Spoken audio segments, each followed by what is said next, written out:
Anxiety generally will peak in the late springtime, and my sponsor, BetterHelp, can connect you with a therapist that will help. The majority of BetterHelp members seek help for anxiety, and 69% of members report better anxiety symptoms after just 6 weeks on therapy with BetterHelp. It's easy to start. Just fill out a questionnaire, and you will match with a therapist in as little as a couple of days. You can easily switch therapists anytime, and there's no extra cost if it's not the right fit. BetterHelp carefully make sure all therapists on the platform are licensed, and their customer support team is there to help you in case you have any questions. With over 7,000 reviews and a 4.3 rating on Trustpilot, BetterHelp is simply a platform you can trust. I want you to let BetterHelp help rule your anxiety so your anxiety does not rule you. Go to betterhelp.com/Chael.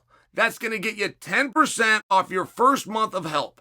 betterhelp.com/Chael. Or I made it even easier. You can just click the link below.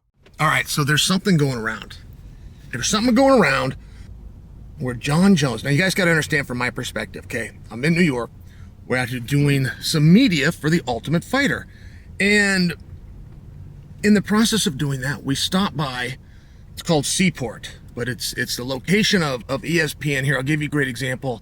Some of your favorite shows, though, including First Take place out of this location. So we're in there, we're doing our stuff, and they pop up on the screen. And it says that Jon Jones made a statement about Daniel Cormier. That Jon Jones said he could beat Daniel Cormier at heavyweight faster and easier than he beat him at light heavyweight. Okay, fine. You'd think so what? But it wasn't like that. There was more quotes. Jon began going into detail. Jon began to give a good assessment of what that fight would look like. He said that Daniel punches better at heavyweight than he punches at 205. But Jon talked about himself and said, I will kick better as a heavyweight than I did as a light heavyweight.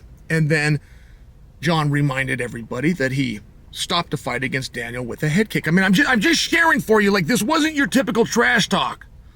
Jon began to break this fight down, and it's a very interesting thing to get a look inside of Jon's mind. I mean, an artist, right? There's a fine line in genius and insanity, and I do often wonder what it is that makes Jon Jones tick. I have never had the level of success that he's had. I mean, don't forget, this is a guy that was so good, he gave a world championship back. He gave a world championship back, took 3 years off, lifting weights, drinking protein powder, and came back to try to win a world championship. He tried to win the very thing that he gave away 3 years earlier. I mean, this is a very once-in-a-lifetime success story. So when he starts breaking Daniel Cormier, and he starts letting you know, when you're listening to his breakdown, he's letting you know he has not gotten over that. He hasn't gotten over Daniel Cormier, and he's the one that won. It's just very interesting. And you come in on the back of that, and you're listening to this true competitor, right? Our undisputed heavyweight champion of the world is a true competitor that does not want to lose anything, including a debate online of a mythical match against Daniel Cormier. And we're supposed to believe that that guy, with all that competitiveness, we're supposed to believe that that guy might hold up a unification title bout. We're supposed to believe that the Jon Jones that won't let a mythical argument go on that he couldn't beat Daniel Cormier, we're supposed to believe that he is going to stand down to a 20-something Brit wearing an interim belt. I find that very hard to believe. I feel that the information that we think that we have as it pertains to Jon Jones and Aspinall is wrong. The UFC has a massive play that they can make, which is to take the undisputed belt off of Jon Jones. Or, if Aspinall was holding things up, they could take the interim belt off of Tom.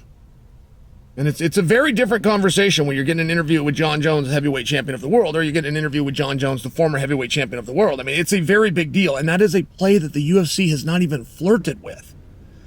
And that tells me that the UFC very much feels that they still have control of this situation.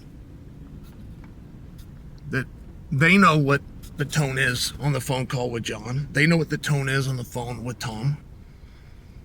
And based on those conversations, they still believe that they have this match where they need to have this match. And I tend to believe that. There is really no part of me that believes Jon Jones is going to sidestep anybody. And I'm supposed to believe in the same day that Jon Jones, that's picking a mythical fight with Daniel Cormier at a weight class that they never competed at, is going to let it slide that another guy is holding the belt. The one that Jon feels that he earned. Those stories don't go together.